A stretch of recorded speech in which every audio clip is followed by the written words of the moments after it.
Show, Peter G Show. Divorced dad, single dad, divorced dad, single dad. Peter G Show. Oh, baby, we are here. And I got to tell you, down to the last minute, we are here. Everything's a new kind of cram going on right now. But we are here. And there's that sound.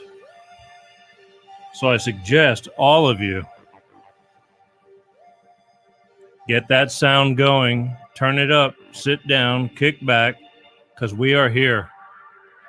Sunday night, Life of Peter G, expansion mode. Yes, sir. Expansion mode. I'll tell you why.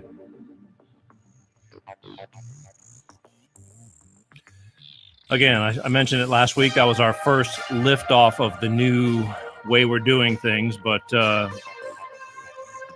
we're doing things in a new way, and the new way means new learning, new cramming, crossing your fingers. But here we are, and I'm really glad we're here.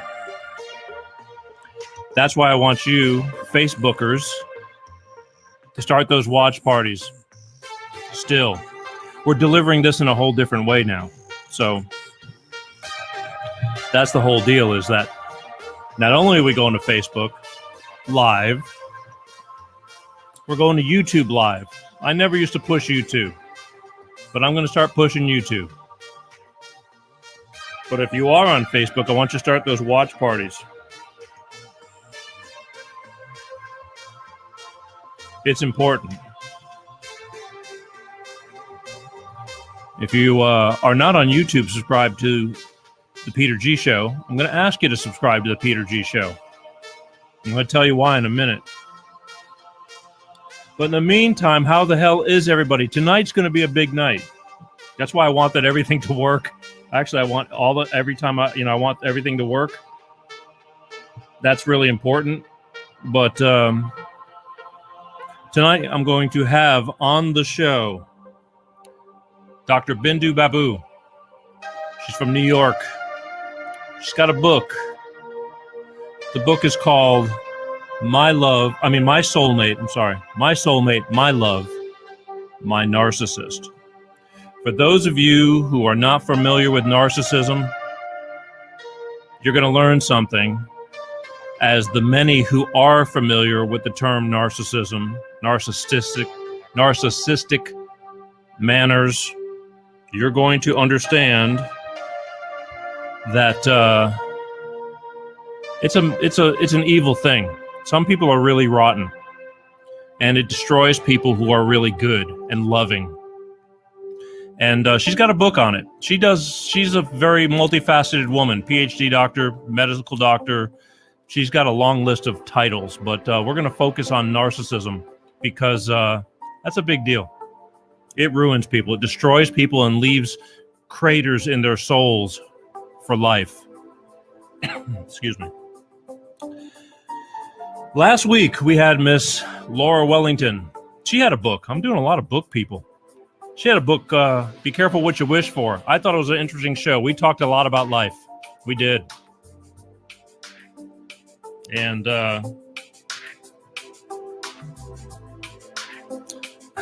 sorry, I'm multitasking right now. Being with this new format, it brought on a whole bunch of new responsibility, which I don't like. I want to be right here for you. You deserve it. But, desperate times seek desperate measures. I have to do what I have to do to make sure that you get this. But anyway, last week we had, for the first time, going on this new format, which is multi-streaming live, especially YouTube. I'm going to tell you again, you need to subscribe to my YouTube channel because I'm going to tell you about Facebook. I don't know what's going on with it, but I'm starting to get a little weary, and I think a lot of people are. Things are going to be changing, and if they are, we want to be ready.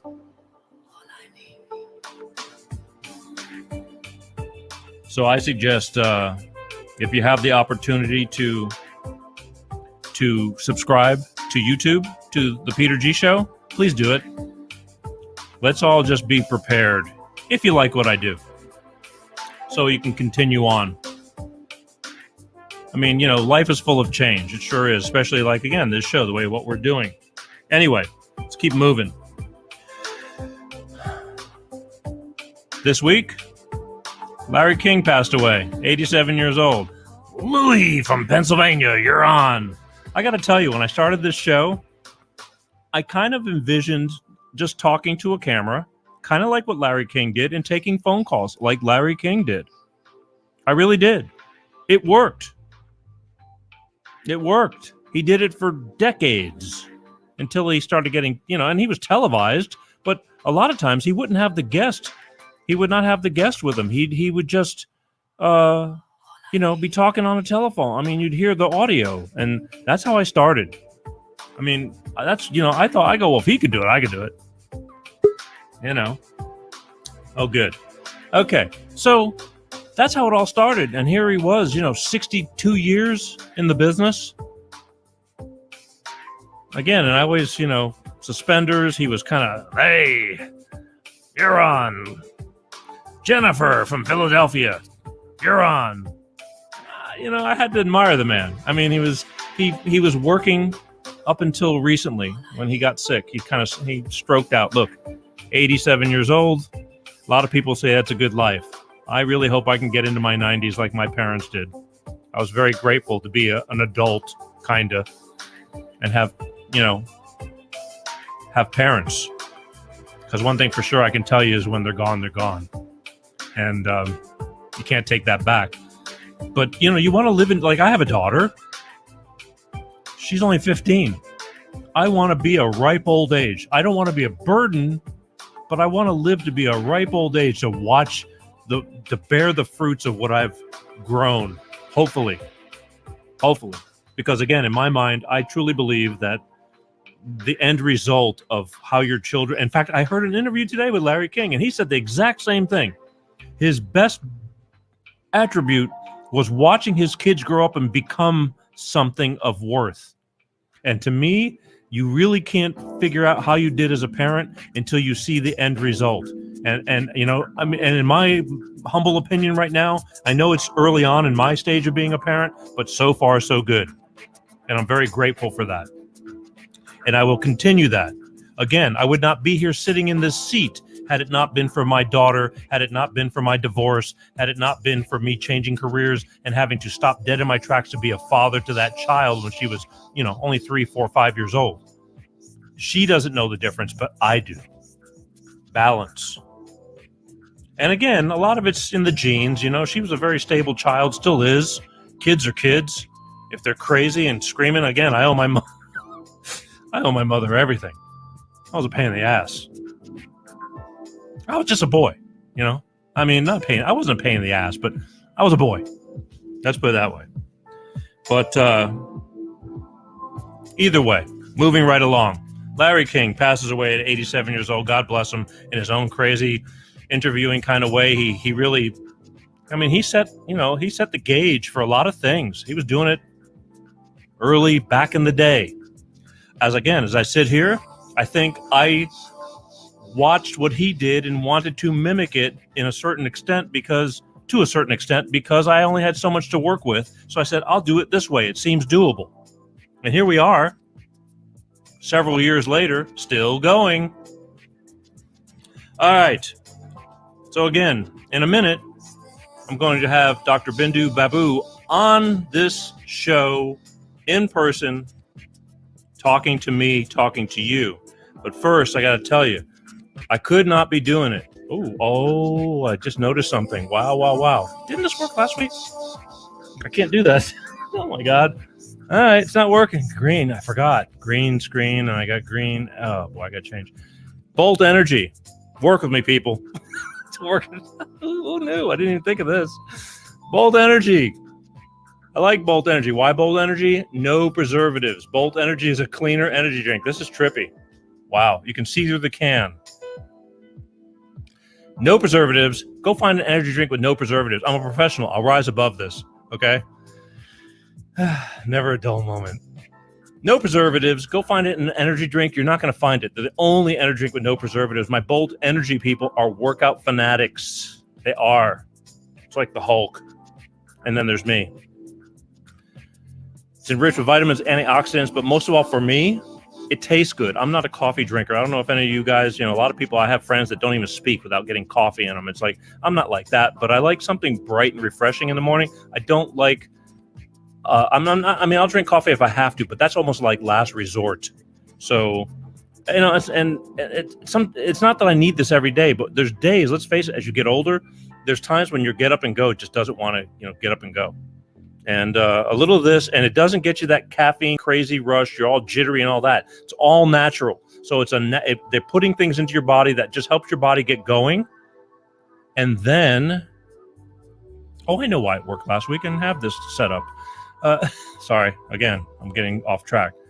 And then when it's wearing off, you're not crashing because it's just natural stuff that gives you that natural little kick and you get going. Bolt Energy. Ask for it in stores. If you can't find Bolt Energy, go to www.drinkboltenergy and ask them, say, where can I get Bolt Energy at? And you know what? I'd ask in the stores too. Say, you guys got Bolt Energy? Tell them the Peter G Show sent you. That'll work. All right. I'm going to crack open a can. This is to another beautiful night. I got a great guest. You're going to really be glad that you're here tonight. And I want you to share it. Watch party people, start sharing, because believe me, plethora of information that does your body good, mind and soul. Salute.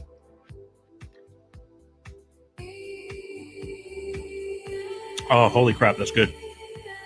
I mean that. Bolt Energy. Ask for it. Go get you some. I wouldn't have thought oh my God. And it's a see-through can. It's magic. All right, here's what we got. So this is what I'm going to do right now. I think I am right now. Sorry. I'm almost on schedule.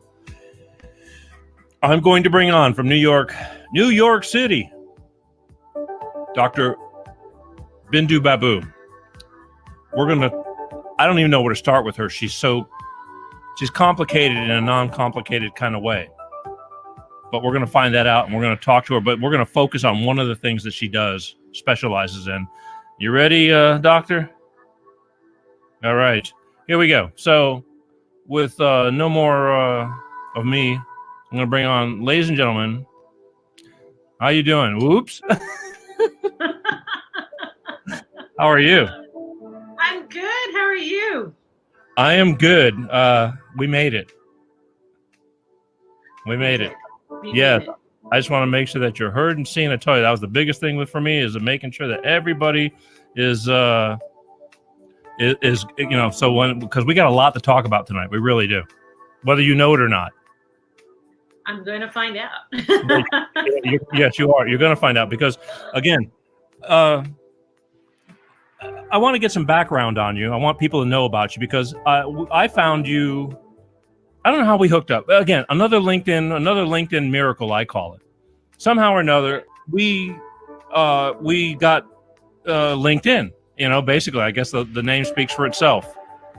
And then you said to me, you know what? Nice to meet you. Whatever. If there's ever anything I can do for you, I'd be more than happy to do it for you. I'd be more than happy to help.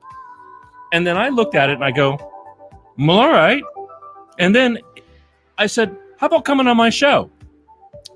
And that was 6 months ago, because I couldn't get an answer out of you because she doesn't look at her. She's not looking at her messages. I didn't have a phone number on you, but all of a sudden I started looking you up and going, you're kind of interesting.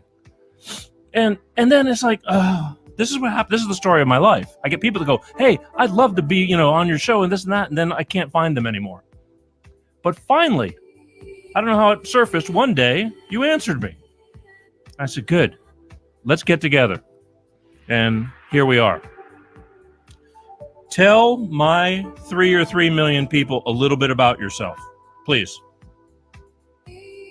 So actually, we were supposed to have a week ago, but I had a family emergency too. Yes, you did. And and I had to reschedule. And I said, you and I have been trying to touch base for some time. Yes. But, so anyway, a little bit about myself is I am a physician, but I went through my own journey where I was picking up things that didn't make sense to me intuitively. But I also went through a very tragic time in my life where I felt like I needed healing. Anyhow, I read this book by Dr. Brian Weiss, Many Lives, Many Masters. This is another fellow MD who's done his undergrad, medical school, everything from Yale, Ivy League. And he he was a chairman of psychiatry in the hospital in Florida. And this is back in the 80s. So as he was doing psychotherapy and hypnotherapy on his patients, he tapped into their past lives. So this was pretty interesting to me because here we are, a educated physician. He's got plenty of publications. He's chairman of psychiatry. And you're talking about somebody who's now going out of the realm of science. And that book changed my world. It changed my life. It changed everything that I do. It confirmed my own belief structure where, I understood that there's more to healing besides just allopathic medicine. And many of my colleagues most probably would say, oh, is she practicing woo or all these different expectations or speaking? But, when you understand the preventative point of medicine, where it originated, and the fact that antibiotics didn't even come till the 50s, you have to understand people couldn't have been dying from a strep throat. So I went through my journey. I did my doctorate in natural medicine. Then I did my PhD in integrated medicine. I became a Reiki master. And of course, I went after Dr. Brian Weiss himself and became trained by him to become a past life regression therapist. So I utilized all these different avenues and modalities of healing. And the real prime purpose was healing from, for me, narcissistic toxic relationships. And for most, any toxic relationships. Because people go through a lot in life, whether it's career-oriented or whether it's certain blocks or whether it's trying to find life purpose, whether it could be grief. And many of the times it's relationship issues, divorce. How do you heal from that? We all know that it's a lot to do, medications such as Xanax or any of the antidepressants and Zoloft and so forth, they're there, but they don't solve your problem. They help alleviate the symptoms, but you still have to heal. So I wanted to find a remedy. I needed a remedy not only for myself, but to so many out there with our limiting beliefs, with cultural aspects, with so many plethora of, how can I say, roadblocks that are in our mind of when certain circumstances have happened in our lives that's out of our control. What are the decisions you make? And with that sadness, with that hurts, and sometimes anger, betrayal, how do you come out of that? So it has a lot to do with inner being and inner healing. So that's what I do. I've spoken at several conferences and psychiatric world congresses. I've been organizing committee members. I've spoken. I've keynoted all over the world. London, South Africa, Italy, Prague, you name it. And it's been a really beautiful experience for myself to really speak about quantum healing methodologies, especially in narcissistic toxic relationships. So I am a life coach, and I consult with a lot of people, not only for narcissistic relationships, also for life purpose, blocks, career, so many things of inner healing that people have to go through for clarity. And I authored my book, My Soulmate, My Love, My Narcissist.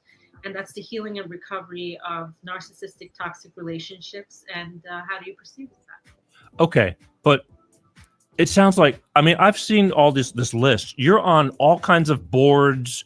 You're on, and you've got all these different types of, you're a medical physician. At the end of the day, if I'm sick, do you practice? What is your main practice right now? What keeps you most busy?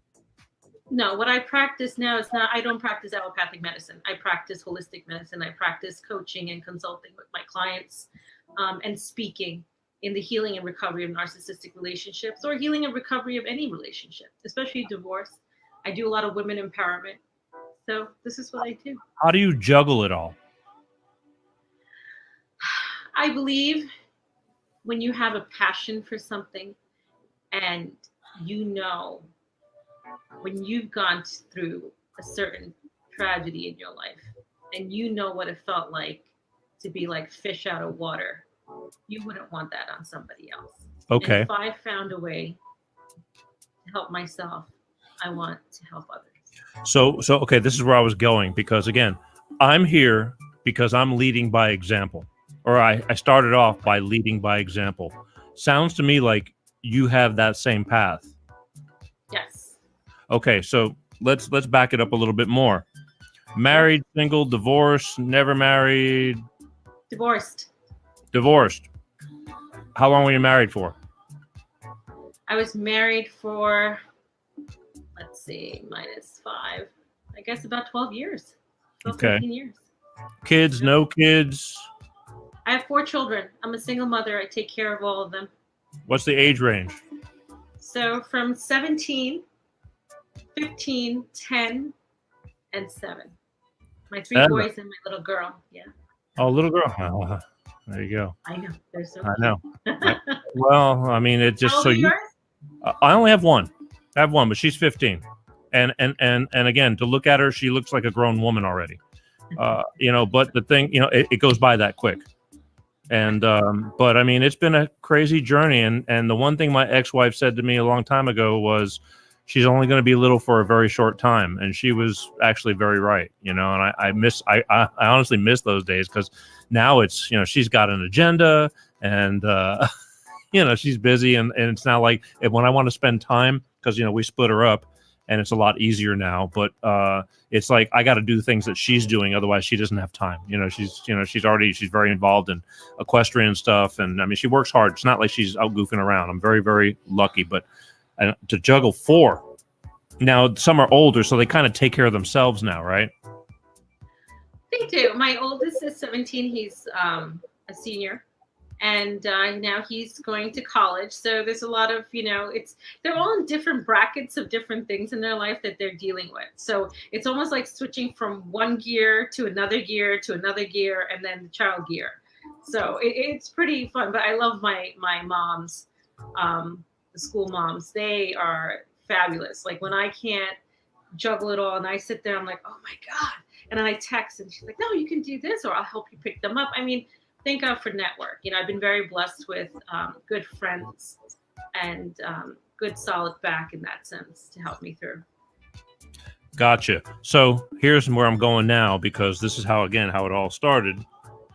Divorce for most is not a really good, and we're going to get into your book, I swear, but I just want to build the foundation on how you reach to grab this stuff, to be this person, to be able to talk about this stuff, because that's how I am this person. I would have never thought in a million years I'd be talking about this kind of thing until I actually had to live it, which I wish I never did, but I did.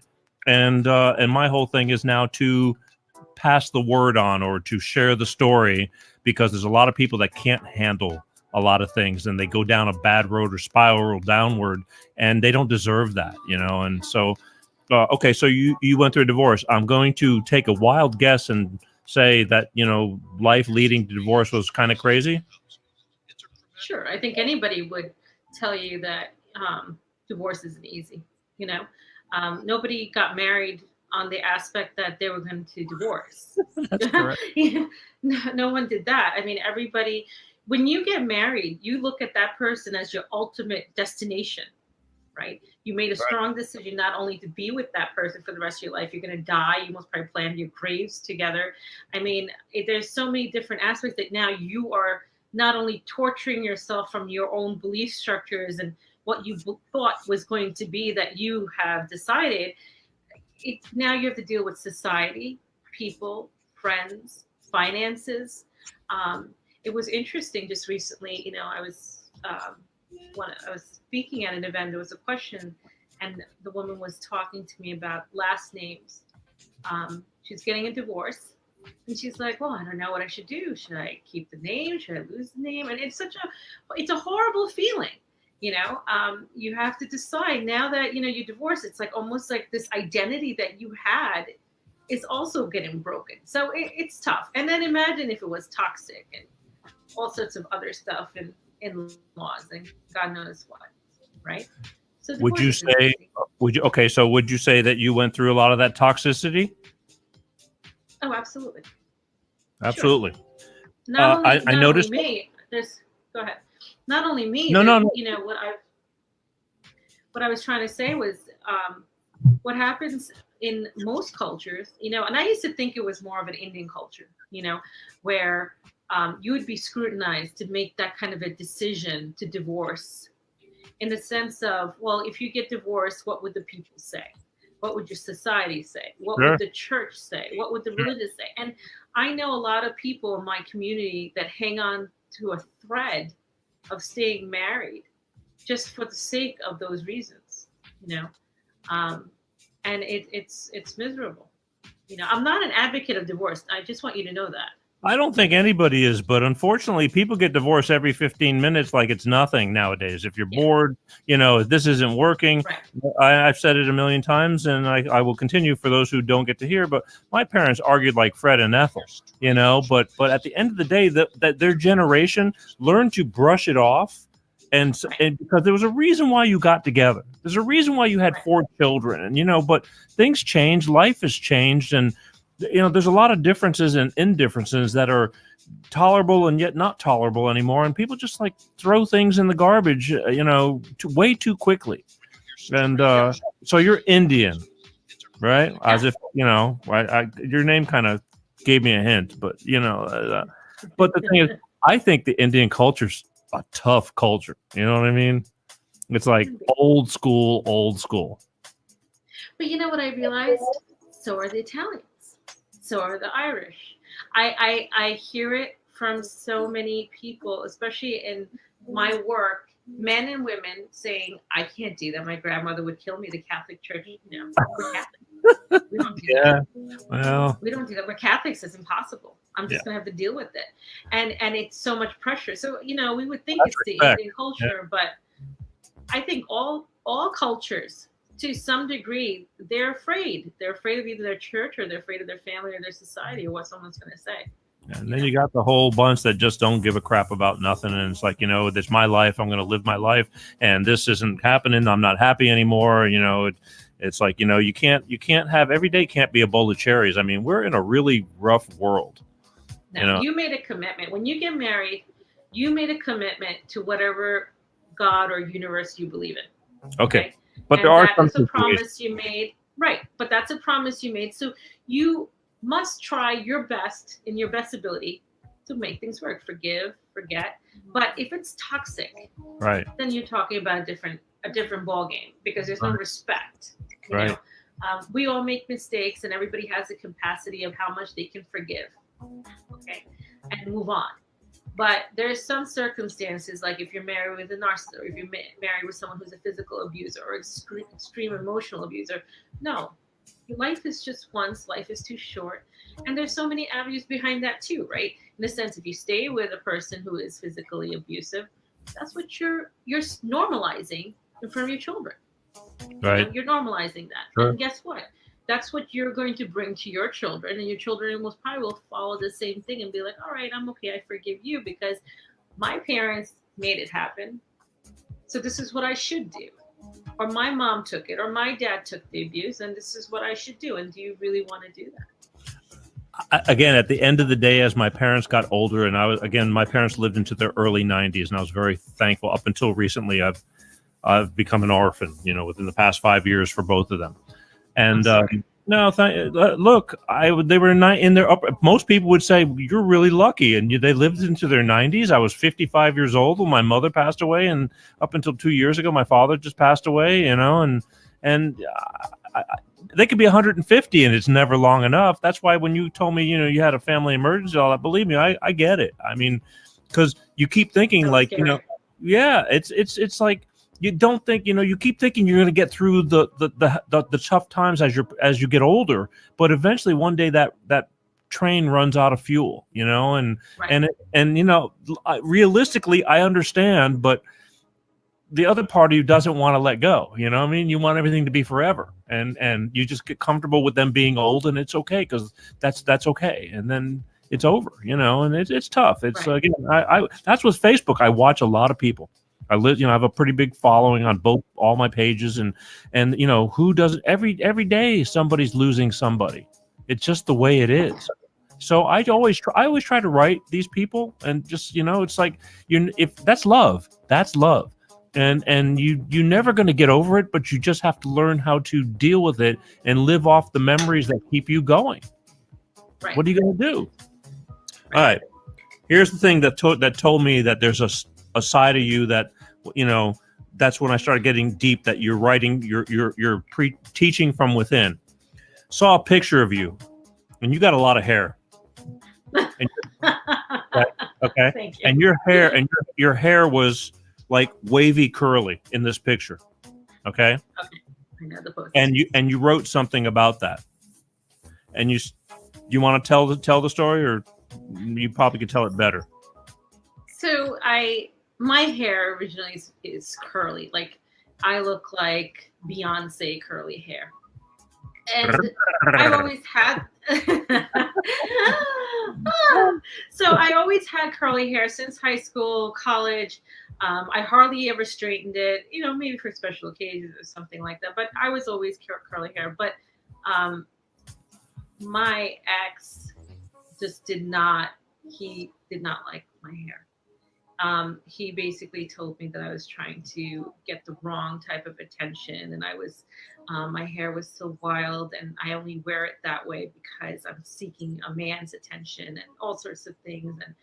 And I was so degraded that I actually believed that I must be doing that subconsciously, and I stopped. I would go to the hair salon and sit for no, I'm not even kidding, 12 hours between the Japanese straightening and the Brazilian straightening and God knows what. And I did that for almost 10 to 12 years because I would do anything to please my ex and not get the wrath of that.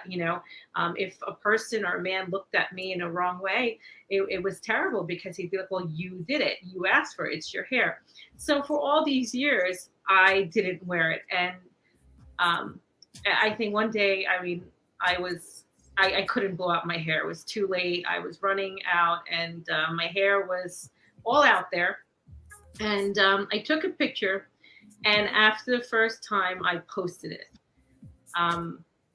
I was scared when I posted it, but I wanted to get myself out of my zone, and I said, no, this is my hair. And if it's, I love myself with whatever it is, I don't care.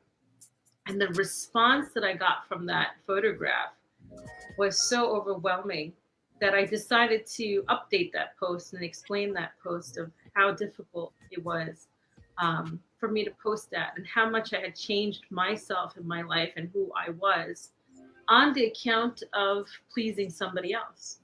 I was never good enough, myself. And meanwhile, most people would think when they're outside, they're like, oh, you're a pretty decent looking woman, and you're smart, you're intelligent. And a lot of people don't realize that it's all types of women. And I'm going to take women who get involved in these type of relationships and don't know what they're going through, because it's like inch by inch, they mind screw you, and you believe every word they say. And I'm telling you, anyone who's been a narcissist, and I know there's a lot of specialists out there on this now, but not when I went through this. There was nothing.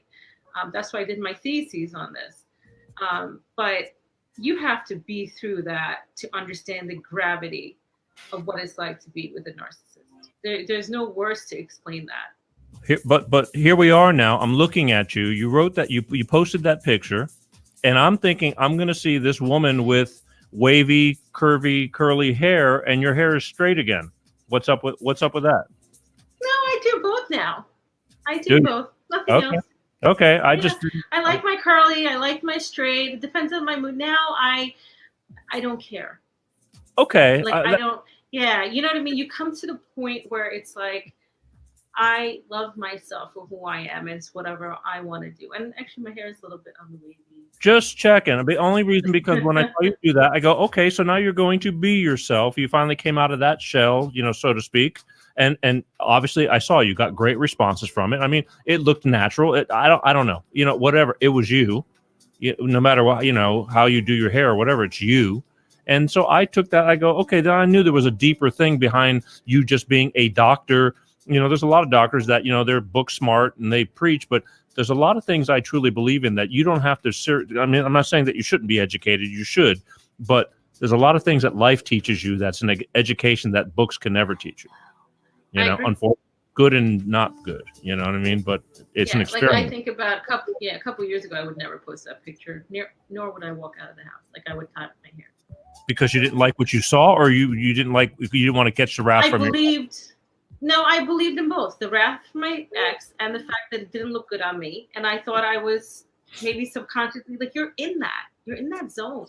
You lose who you are. You're so it's a term called gaslighting. And you're so gaslit that you actually believe in this. Really? Yeah. For example, right, when you first, so with the narcissist, when you first start a relationship with them, the first 3 months is like amazing, like the honeymoon period where they come and take you on the best dates and very attentive, texts you back immediately, says how much they care for you, and it's so intense. Giving the flowers and the chocolates and the cakes and the presents and really, really wooing you. And you really believe that this person's in love with you and you met the love of your life and your soulmate. And then all of a sudden, it's exactly around the 3-month line. The narcissist starts acting where it's like so subtle. For example, let's say the same dress that, she was wearing and they're about to go out somewhere. All of a sudden, the narcissist will turn around and say, you know what? I think that dress is a little short. And it's going to catch unwanted attention. You don't want to do that, right? You don't want anyone to call you a slut or some negative terminology like that. So right? it was okay when he took you out. It was okay when he was dating you in that dress, but now that he's got you in that dress, it's no good. Yeah, and slowly, but the way they do it is not. Oh, it's not good. It's I'm helping you. You're not aware. You don't know how men think. These are the words that they use on their victims. You don't know how men think. You don't understand. I'm helping you to become a better person. Who cares what they think? You're not with them. No, if you're with who? You talking about the narcissist? What men think. Like you're going out, you're attractive, and you're going out, and people look at you. It's like, well, nobody's blind. Everybody has eyes. I mean, that's how it all works. Well, yeah, but you're talking about a narcissist who's like, I love you. I'm trying to make you a better person. You don't want to look like a whore in public. Oh. Okay. And you know what? Let me, you don't realize this. So let me help you. And you believe that what happens is you believe that the narcissist loves you so much that they're trying to protect and save you. So you follow through because it's delivered so brilliantly. So brilliantly. And then eventually it gets worse and worse and worse and worse. And then you're trapped because you're so busy trying to please them because you want that honeymoon phase back. Is it safe to say that you were in that type of relationship? I mean, that you can, I mean, narcissism, that, because again, I think Indian men are really tough on women. I do. I mean, I know there's bad everything. No, but this is not about ethnicity or anything. Sure, and I wasn't even married to an Indian. So it has nothing to do with mind that. Then. Never mind. Well, there goes my whole theory. No, this is an actual personality disorder. And you would be surprised how many women and men are going through it. It's verbatim. I'm not surprised. I mean, that's why you're on this show. But see, again, my bad. I didn't know. And at least I didn't say you had an arranged marriage. But I don't know, because I've been fortunate enough. Again, I've been around and taught, and I get to a lot of cultures and this and that. And I just find that, there's still that, if you're old school, there's those cultures that are like, women, walk behind the man, you know what I mean? Or in Asia, they wear little wooden shoes and it's just very submissive. And, yeah. And it's a whole different, in America, it's like I found that people, they'll go and get some woman from Europe or this and that. They come here, they get Americanized and they start going, whoa, it's like, this is great. It's like, what are you doing to me? I don't need you no more. It's like, thank you for the freedom, but okay. Well, that's a difference. I mean, that's a big difference of culture and standards. And you have to understand, it's only considered suppression if the person feels like they're being suppressed. There's a lot of women who feel proud to do those things because of their culture and their beliefs. Now, make no mistake, it's not just men beating on women. It's women do the same thing as well, correct? Oh, yeah. Oh, sure. Let's. Oh, no. Yeah. No. You and that could be pretty nasty. It's just that statistically, it's higher in men, but women, it is very much prevalent in women. Yeah, hard to believe, but I mean that you got a woman just beating down a man, but it happens a lot. There's a lot of men that really love their whoever they're with, and it's just you start bending and bending. I had one guy, he used to look at me and go, he says, I'm not doing that, I'm just I'm avoiding controversy or something like that, however he used to put it. And it was like, oh, come on. I go, you're turning into a wuss. And she was just slowly just beating him down, and he didn't even realize it, Right. It works both ways. All right, so here's what we're going to, so now let's dive into the book. Okay, you have a book and entitled My Soulmate, My Love, My Narcissist, correct? Yes.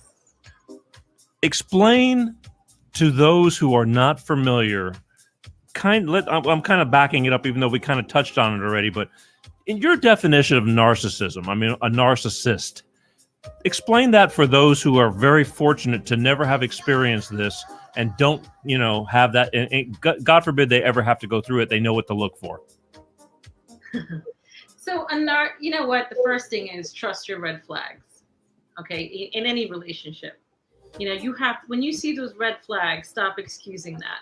All right, that's number one. Number two, when you talk about narcissism, and it's unfortunate in today's world, everybody throws the word narcissist at anyone who takes like about a couple hundred selfies, or or they'd like to talk about themselves more, but that's not really what a narcissist is. A narcissist is actually a person who has a personality disorder called a narcissistic personality disorder. It's defined by Mayo Clinic as DSM-5 category. And it is a person who is self-involved, egotistical, completely entitled, and will pull down the other person to feel value about themselves. They are somebody who do not love themselves at all, but always acts like they're the star of the show and always needs that kind of attention from wherever they go for that validation. So when you think of a narcissist and you hear all these terms and the negativity, that's not exactly what they appear like. They're usually the star of a show, or they go to a party and they're the highlight, and they're the most charming and the most magnetic, and have a lot of laughter, and they're all amazing people to hang out with. But besides that, the whole purpose of that is because they need to be the center of attention. And without that, they do not feel loved or validated. So what happens when they get into a relationship, they always pick a victim, and usually somebody who's very independent.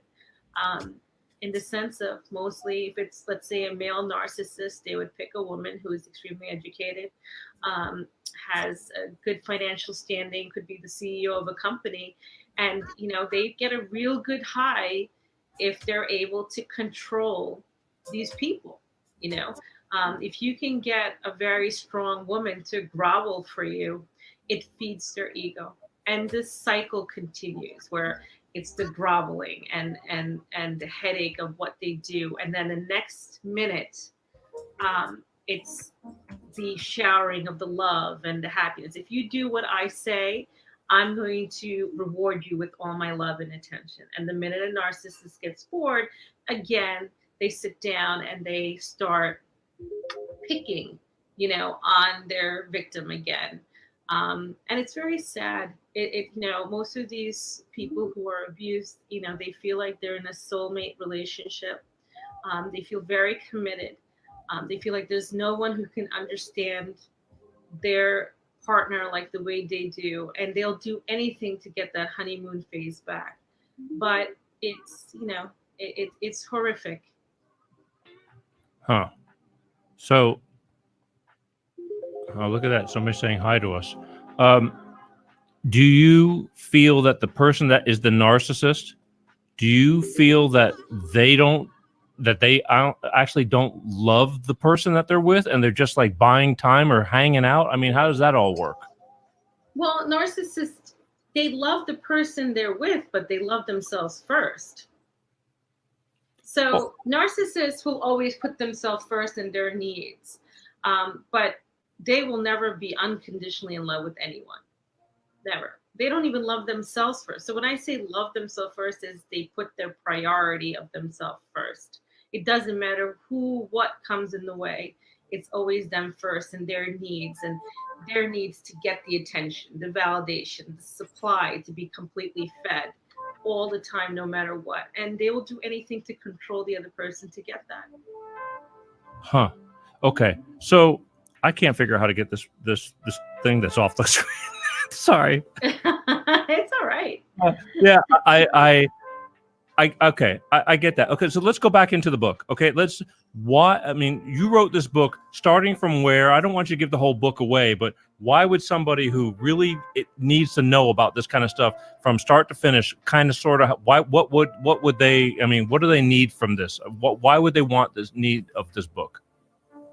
So most people, first of all, don't even realize they're involved in a narcissistic relationship, right? They just realize that they're in love with their partner and they're walking on eggshells and they're scared to move either right or left to upset that individual, because if they upset them, the wrath is so bad that they are always scared they're going to lose their partner with their threats and, all their behaviors. So you start realizing there's such a terrific, horrendous pattern, but you can't get yourself out and you don't understand why this is happening. And you actually do believe this is your fault. Either, you didn't cook the food right, or you talked to somebody and they looked at you the wrong way, and all these different things. They actually believe it's their fault and they're upsetting and they're a bad partner for the narcissist, but it's actually vice versa. So when you read my book, you will see the actual science as well as the layman terms of the whole narcissistic cycle, the cycle of abuse that you're actually in. You'll recognize that and you'll see verbatim how exact that is for you. You're going to hear stories of other women. There's case studies in there. You're going to see the different aspects of healing, self-love, what codependency is. I mean, you have to understand something. What most people don't get is, okay, you're with a narcissist, you get pulled in there. But there's a big aspect of why are you in that to begin with? And you have to understand that you need to love yourself more as a person you are. And that you don't need somebody like that to validate you too. So a narcissist and a codependent always have that dance. So you're going to read a lot about that in my book. It's going to give you some clarity. It's going to give you some understanding, some decision making. And you'll understand how to heal. You'll find out different ways of healing and how to move on, So that's kind of like what my books, and then I have my course on my website, which gives you that guidance as well, Okay. And then of course you have me. Okay. What do you think the damage that comes from all this? I mean, I assume you've seen, by witnessing, the damage, irreputable, fixable, the turnaround, some recoup, some never, some have scars that are deep as the Grand Canyon, all the above. So if you're going to sit there and act like a victim about it, and you want that kind of attention, any circumstance, then healing is hard, right? If you want to get the attention, oh, woe is me, this happened to me, and he's a jerk or blah, blah, blah, it's not going to solve the problem. I mean, when you really want your life back and you want to heal, right? That's when you're going to come to the point of, okay, I need to reprogram my mindset. I need to find my inner being again. I need to find my soul again. I need to connect to who I am again, what my life purpose is. How come this happened to me? How do I heal from this? And you grow into forgiveness, gratitude, understanding, and then all the different methodologies, especially meditation. I mean, meditation gives you so much strength and clarity into who you are and your life purpose that after doing this course with me, or after reading the book, or after being with me, so far, every person who's come to me has been successful. I haven't had a single person yet that has not healed. And it's a beautiful journey that I take with them. But you have to be ready to do your work. You believe in meditation? Oh, absolutely.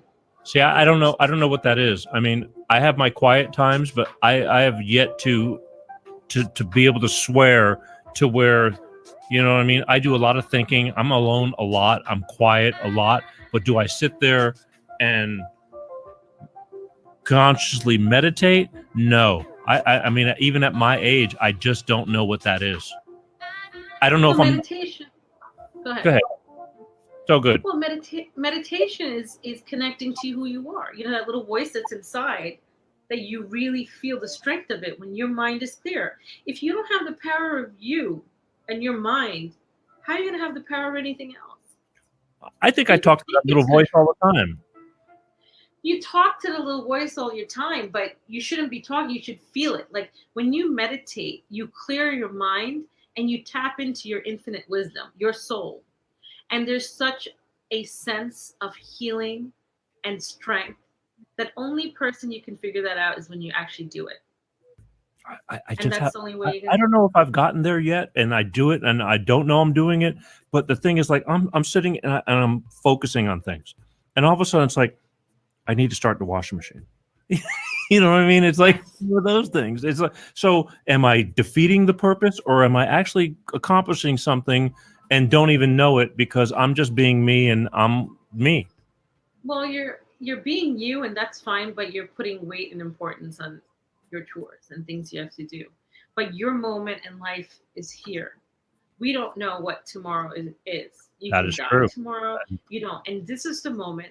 And wouldn't you want to be in peace? Wouldn't you want to be happy? Wouldn't you want to do your responsibilities without anxiety?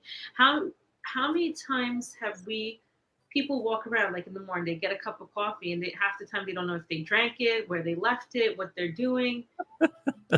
But you missed the whole point of life. It's you drinking that cup of coffee because you like it, right? That's what mindfulness is. You know, and that's what's strengthening your mind, finding the peace, forgiveness. And when you have that, it's so empowering, you know, and things like road rage goes out the door. Nothing phases you anymore. You feel more relaxed because you know today. You're telling me drinking a cup of coffee is empowering? No, I'm telling you that you focusing on the fact that you drank a cup of coffee and know what's going on in your life at that moment is empowering.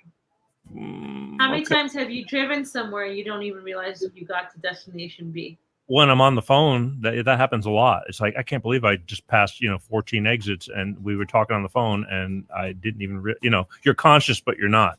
Does that make sense? Yeah. So if your conscious has the ability to drive 14 exits, yeah, how powerful is your conscious? 14 exits powerful. But you don't have right. But you don't have the control. You're not controlling it, right? So it's autopilot. It's autopilot, but you got to have something that's doing this. Sure. I just again, I'm just asking for, because I'm sure that I'm not the only one. Sure. I mean, I'm sure there's a lot of people that have considered meditation, but who actually sits and does it, and who actually really finds whatever that thing is, that, like, that it. I guess it is the word. I don't know. I may be experiencing it. What is it? It's not it. You have to try it. You have to do a guided meditation once and relax your mind and go through it. There's no explanation or convincing about it. It's about clarity of the mind and empowering yourself.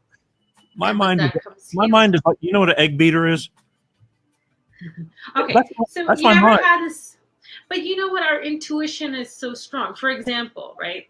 You ever had a circumstance where let's say you're buying a house, right? You're buying a house, mortgage is good, titles, you're going to the closing, everything's set, but something's telling you don't do it, right? Something in your mind is like, you feel like, I'm not feeling good about this.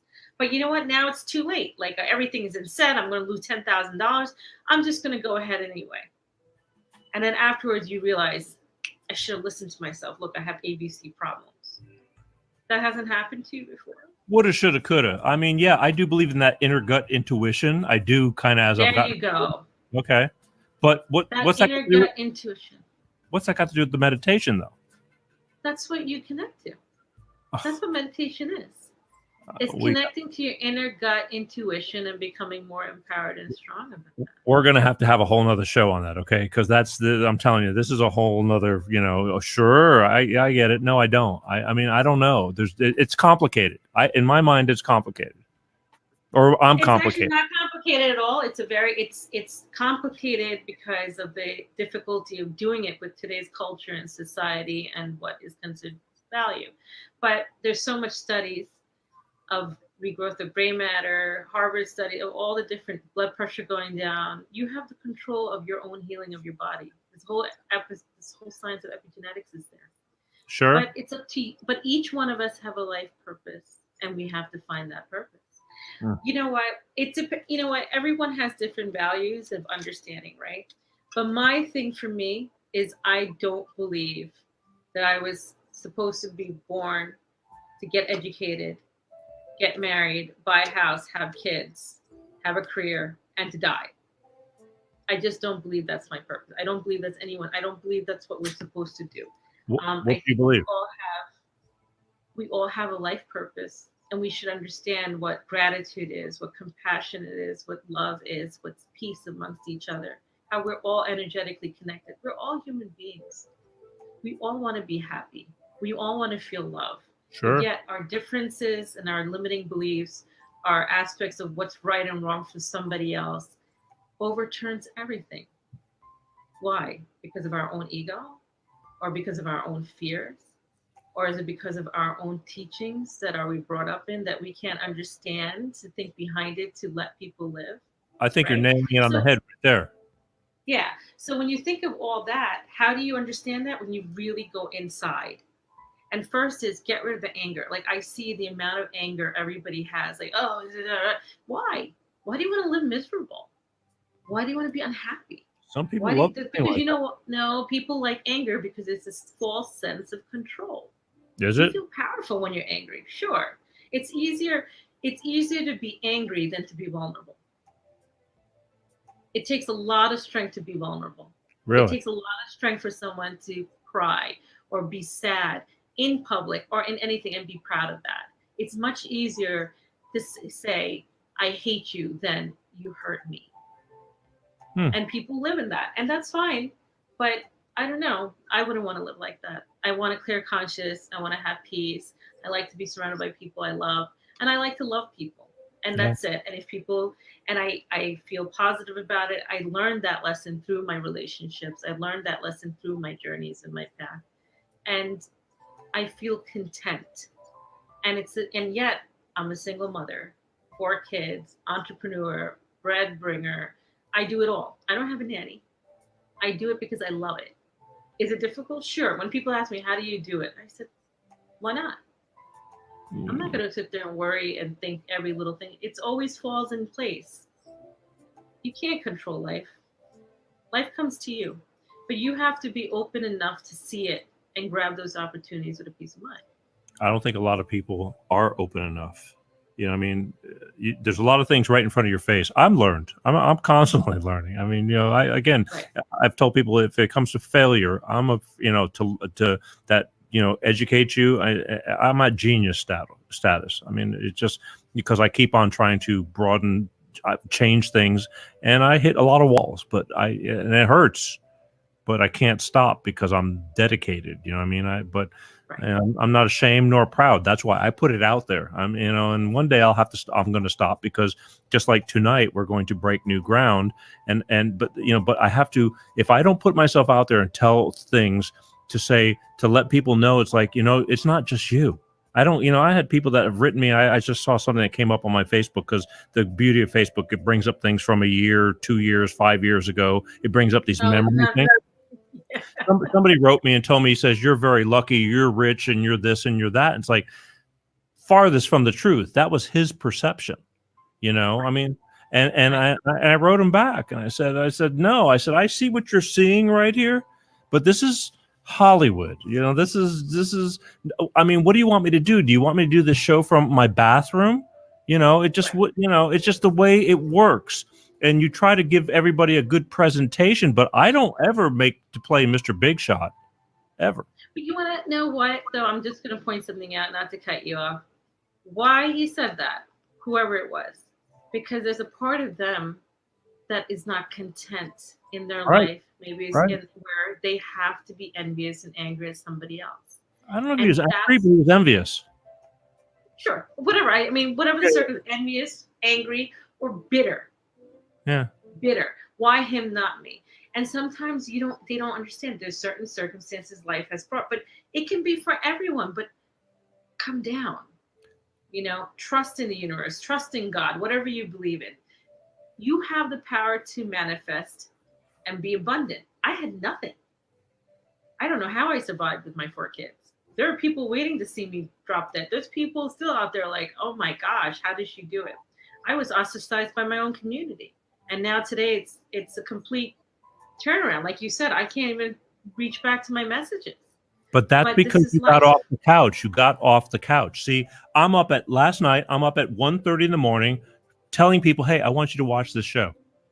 You know what I mean? I want you to see Dr. Bindu Babu. I want you to see this show. I'm up at 9 o'clock in the morning. I don't sleep. When my friends are like, hey, why don't we go do this? I go, I can't. I'm working. You know what I mean? And I'm not a workaholic, but it's like, this is show business in a sense. It's like being a band. If you want a #1 hit, you have to keep writing songs. You need discipline. And I mean, the only thing I focus on, which really sucks, because I want to get back to the old me who used to just cruise through life. I had this great balance, but right now I'm working like a fiend because this is so important to me. Because it's important to me. I feel it's important for people. It is. It is. And that's why when you brought up meditation, or you brought up, it's not a topic that I'm sitting there, oh, you must do it. It is everyone's calling. Got to try it yourself. There's nothing else. No one can explain anything to you. It's something that's your relationship with yourself. And that's not something you can teach or tell or say is the right way or the wrong way. It just brings a lot of healing and clarity, and there's nothing wrong with it. It makes me happy because I believe in what I do. And I rather die trying, because I had to reinvent myself. Again, I came from a musical background.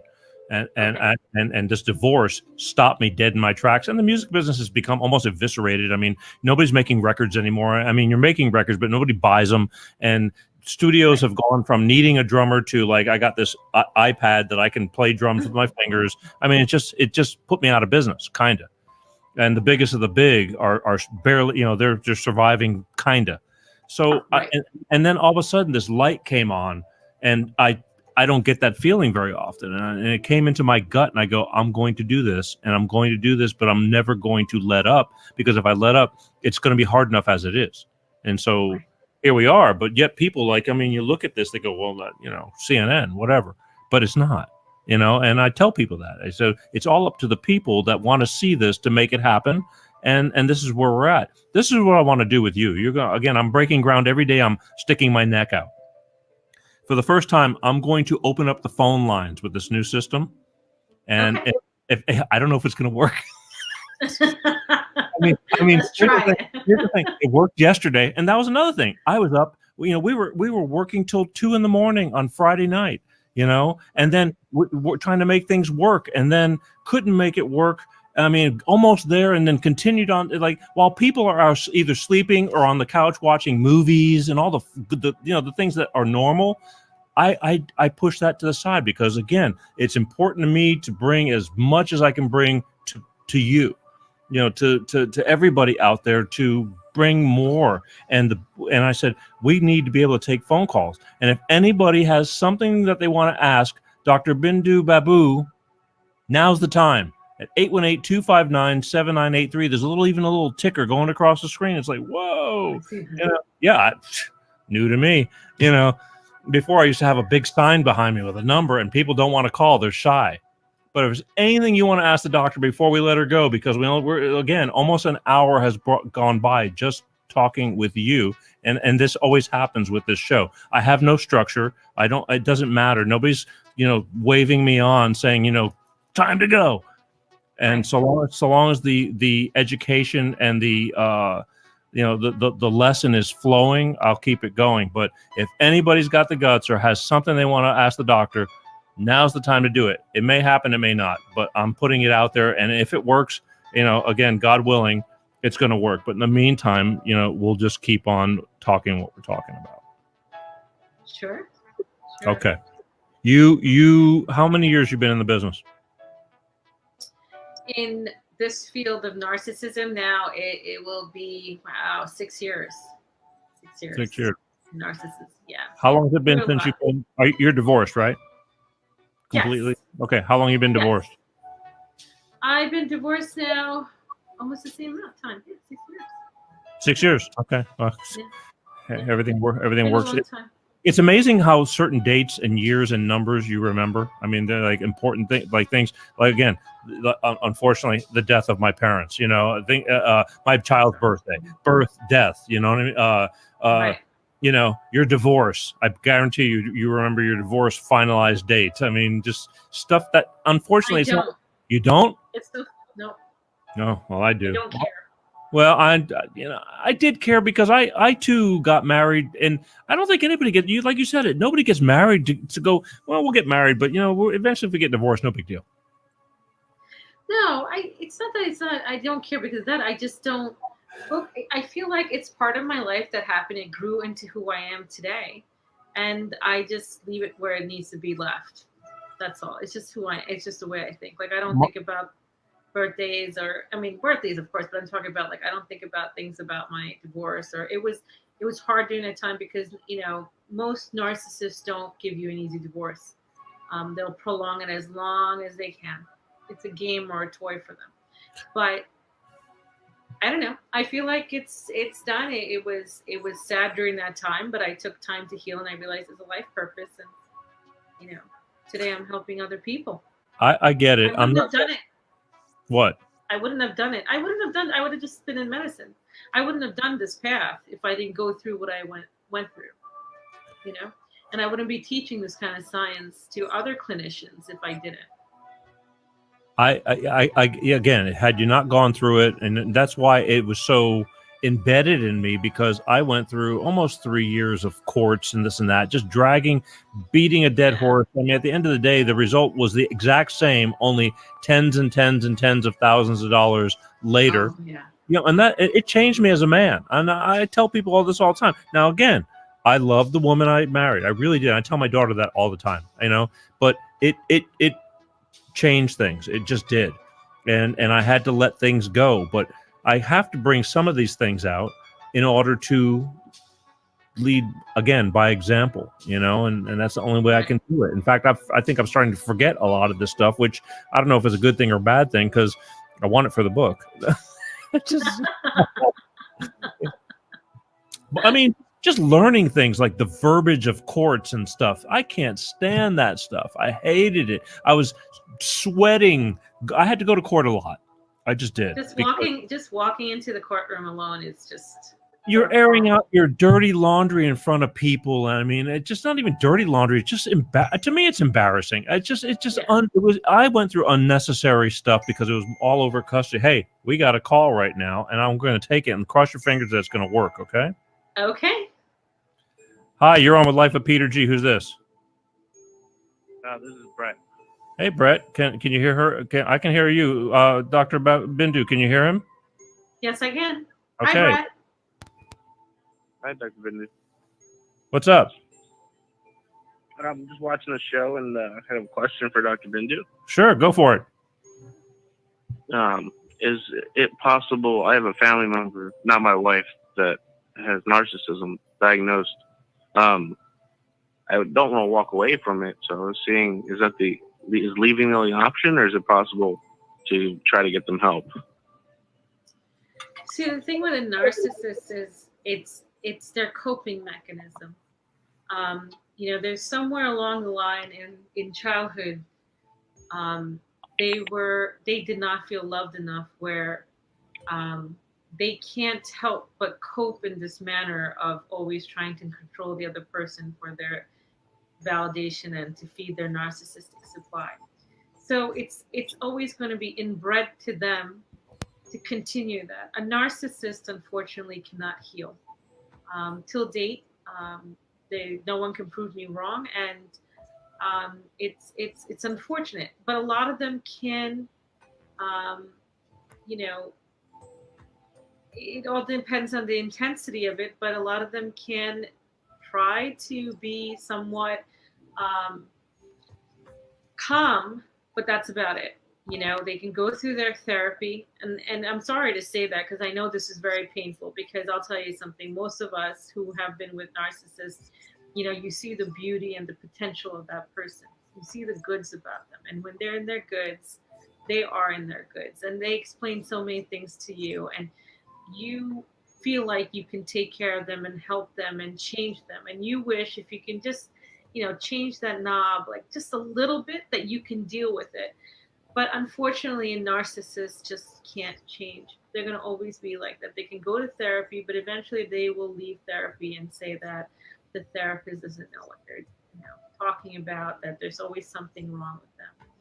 And the most important factor that I want you to know is that a narcissist, the reason they can't change is because they never believe that there's anything wrong with them. Right. The cause of the problem is always you. So if you don't believe there's something wrong with you, there's nothing for you to fix. So they'll always tell you to fix the partner. So it's a tough call. How's that, Brett? Yeah, well, it's open-ended, tough decisions to make on stuff. What about for myself? How do you not convince yourself that it is something that you did wrong or are doing wrong? So in the sense that tell me a little bit more. Like, do you feel that you're the cause of the problem? Like, what you got to just tell me a little bit more what you mean by that. Just the way that they influence and make it feel as if it's stuff that I do, as and things that I'm the cause, just as part of the personality trait of a narcissist. That it's not them. Well, see, but you start to believe yourself. Sorry, go ahead. See, the thing is, it's like this, right? When you're telling me this right now, there's a part of you that knows it's not your fault. There's a part of you that believes that you're doing everything you can to save the two of you. And now the question is, how long are you going to do that for yourself and for the person you love? And this is one of the hardest decisions you're going to make. Sure, in relationships, it takes two people, right? Nobody's an angel. And I'm sure there's parts maybe you've said or done wrong. But in the case of a narcissist, they will continuously always find something wrong, that you're the reason and you're the cause for everything that's wrong between you and your relationship. So you have to be mindful about that and understand that that's not going to change. A narcissist will never owe up to their faults. It's going to always be you. So understand and believe in yourself, and believe just the fact that you're trying hard shows your kindness, right? It shows the love you have for your partner. It shows the person you are. So believe in your gut. Brett? Okay. Yeah. What do you make sense? Yeah. Okay. All right. I mean, and I want to thank you for having the guts to call in. I get a lot of people that want to just watch and hear what somebody else has to say, but I'm hoping that whatever is going on with you, you'll take to heart to what Dr. Bindu has to say, and don't cut yourself short. Take it one day at a time. I know most probably that's not what you wanted to hear. I know I didn't want to hear that. I know most of my clients don't want to hear that. But take it one day at a time, because trust your gut, trust and see the red flags, and understand really clearly that narcissists cannot change. Is there a medication that can help? I wish there was. I believe me, I wish there was. There isn't. There's no medication that helps narcissism. It's the way that it's just their coping. It's their personality is like that. It's not like bipolar or schizophrenia or psychosis where you can put them on specific medications. This is a personality disorder, and this is who they are. And they will always continue the same life pattern for the rest of their life. Don't think that it would change if they were with somebody else or something else. It's nothing like that. This is who they are. Unfortunately. Yeah. Right. Got it, Brett? Thank you. All right. Listen, You're welcome. take it to heart.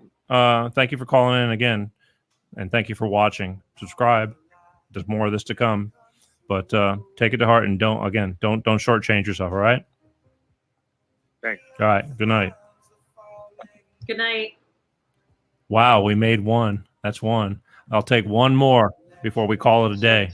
One more if somebody will call in. That's an if somebody will call in. Again, it's not like they're I have again, I know you don't watch, predominantly I'm on a late night show, but the thing is I have what I call my lurkers. Okay.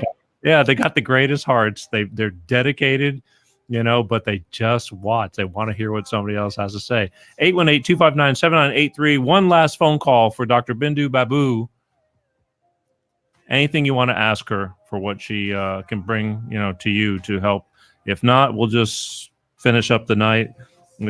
I haven't taken calls in a long time because it was a mess. I was having a problem with everything. It wasn't us or me or the guest. It was everything technical. Things were getting harder and harder to deal with Facebook.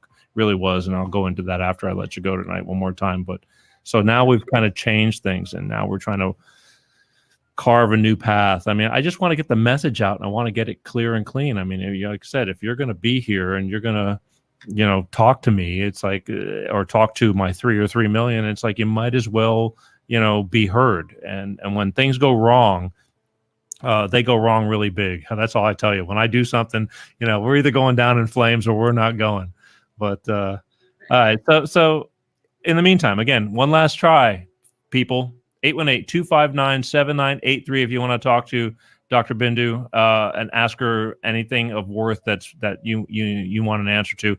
But you may have gotten your answers just by the interview alone. I mean, it's very possible because again, we covered a lot of ground. But now's your chance. I would like to suggest, and this is, I mean, it sounds like a marketing call, but it's not.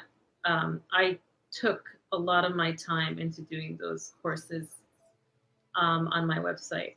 And those courses really gives you that one-on-one time to understand the narcissist, why they do what they do, how they do it, how did that occur, where is this going to go? I mean, you're going to hear all the terminologies from gaslighting, flying monkeys, triangulations, and you're going to understand a little bit more how they convince everyone against you. It's to a point where, a partner who's with a narcissist, it comes to a point where they get isolated from the people they love. They're not allowed to talk to their friends anymore. They're not allowed to talk to their family anymore. A lot of times the narcissists try to destroy their career, ruin things like their relationships with their boss, financially strangulate them, gets control of strength. It gets very intense. Does that not go more psychopath? Now we're going into, I mean, that's like getting crazy. It really is. It gets very crazy. And you don't realize it's even happening to you because you will believe that it's your fault. And that's why even, when you listen to Brett or anybody, I mean, I commend Brett for coming on and saying that because it's right in your face that it's not you from the outside point. But when you're in it, you are going to believe it's you. There's no ifs, ands, about, like, you will not speak to your parents or your family members anymore because you will believe that they're going to brainwash you against your partner. Wow. Yeah, and it really gets there. They really isolate you and pin people against, even to a point they pin your friends against you. It's terrible. I was getting to believe when he called that he was asking for a friend, but as we progressed into the conversation, I felt like it was more like he really was asking for himself. It could have been, yeah. Yeah, no, I felt it was from him. At the beginning, regardless, it was a good, yeah. Wow. I'm sorry, what were you saying? No, it fascinates me the amount of evil, so to speak, to destroy, and I've seen a lot of that family separation. You hear that all the time.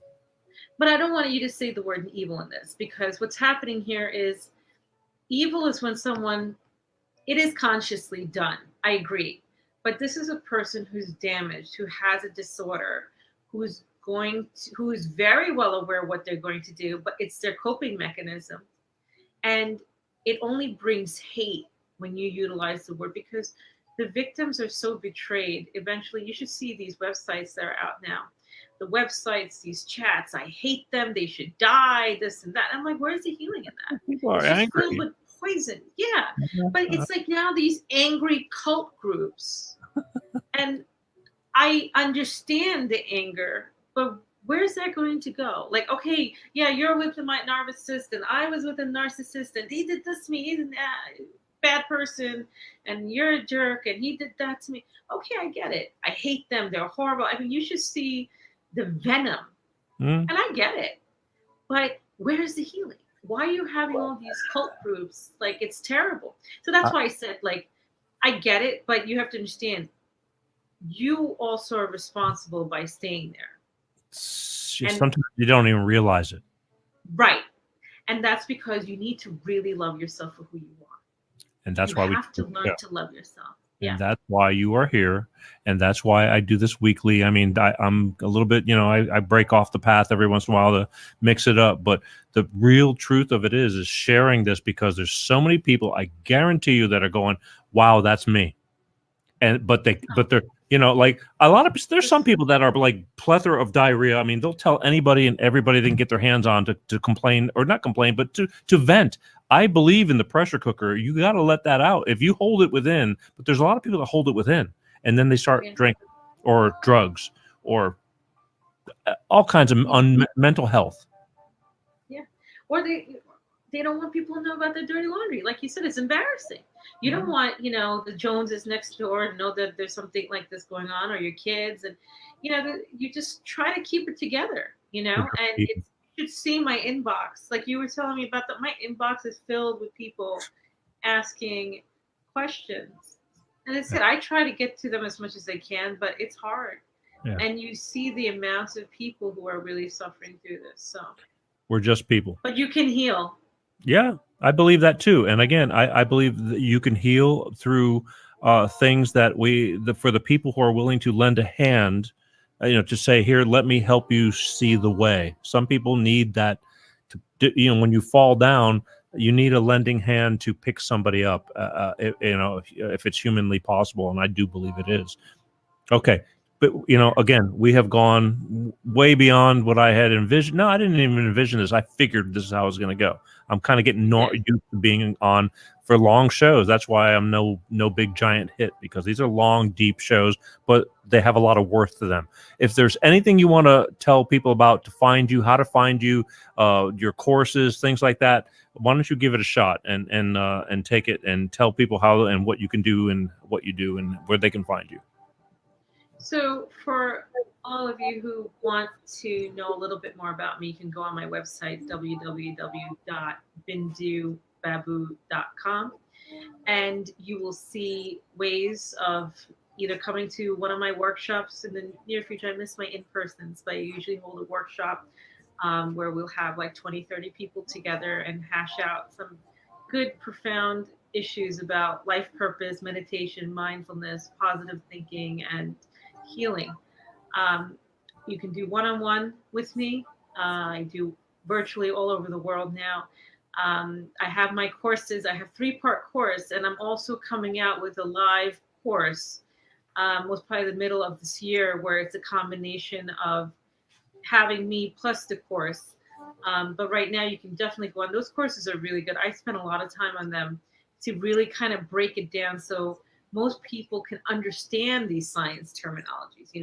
A lot of times when you hear words and things, you confuse it as it is. You're already hurting. You're already in this cloud. You're already gaslit. You're already walking around, eggshells. So go through my courses, and you can Google me, Dr. Bindu Babu. I'm on Instagram, Dr. Bindu Babu, Facebook, Dr. Bindu Babu, Twitter, and if my takeaway, or what I would say is should be your takeaway from me, is if I can do it, anyone can, and I'm here to help you through it.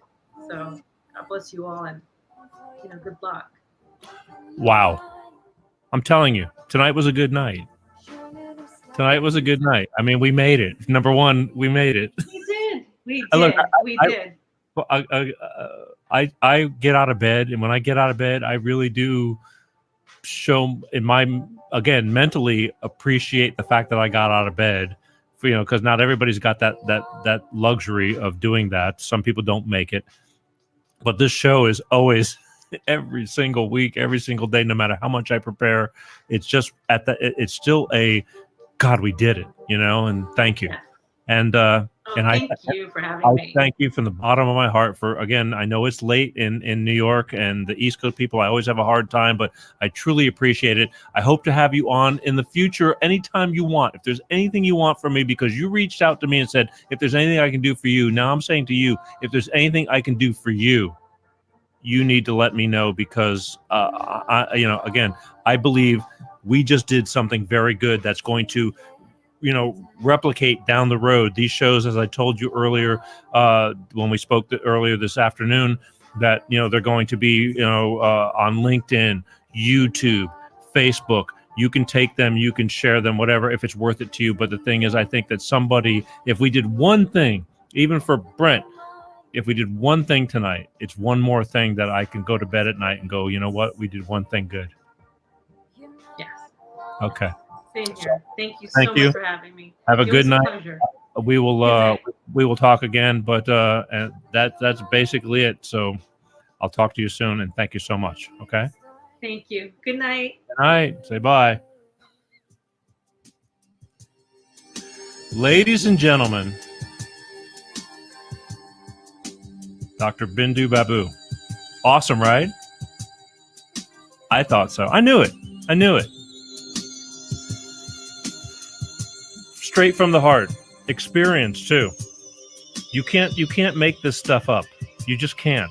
I mean, God knows there's many of you who have lived it, and I hate to say that people have to go through this stuff to learn, but unfortunately, prime example right here, you have to go through this stuff to learn. I am still learning. Dr. Bindu Babu, remember, folks, this stuff is all going to be on YouTube, Facebook, LinkedIn. We are live. I want you to please, if there's something good you're getting out of this, just to start subscribing to my YouTube. I've never really pushed YouTube. It's all up there. There's hundreds of shows up there. But I just used it as a storage facility because I was focused on Facebook. I wanted to build Facebook and be a channel on Facebook. But Facebook is getting really, really weird, and I will still continue to promote and push on Facebook. But God forbid anything is to change and go down. I want my people who care and give a shit to be somewhere else, to be able to easily find me. So if there's anything, if you care about this, please subscribe to my YouTube channel, okay? Next week, I'm going to tell you why you want to be here next week. Next week, the infamous Baltimore's Mr. Bob Paff. He's going to be on the show. It's the last Sunday of the month. East meets West. And let me tell you something. I watch Bob Paff. We intermingle through Facebooks and Instagrams and LinkedIn's and all that. And I'm watching him. And I know that, the course of a month, there's a lot to talk about. So believe me when I tell you next week, Mr. Bob Paff, we got a lot to talk about because he's been ranting a lot lately. Lots of change. It's been a hell of a month, January. Last Sunday of the month, January, next Sunday. East meets West, right here on Life of Peter G, the Peter G Show, live. Be here or be square. Don't be a party pooper. East meets West, Bob Paff. Again, I want to thank my Bolt Energy people, even though it's got a see-through can. Bolt Energy. God bless it. I got to work on that. I don't know what I'm going to do about that now. We have to find a new way. Our technology is just. Oh my God! Can I put it in front of it? No, it doesn't work. Bold Energy. Why Bold Energy? No preservatives. All right? Enriched with vitamins, antioxidants. It's a cleaner energy drink. And I think it tastes great. Go out and ask for Bolt Energy. If you can't find Bolt Energy, go to www.drinkboltenergy and ask them. Say, hey, where can I find this Bolt Energy? I like the way it tastes. I think it's awesome. And again, cleaner energy drink. It's got a little bit of carbonation, give you that little kick in the ass, a little, pizzazzing. I like it. That wraps up tonight's show, people. We really took it. I knew I was going to. My problem is there isn't really no problem with this. It's just I want to feed you good information, and that takes time. You can't do that in 15 minutes, okay? Sorry, not sorry.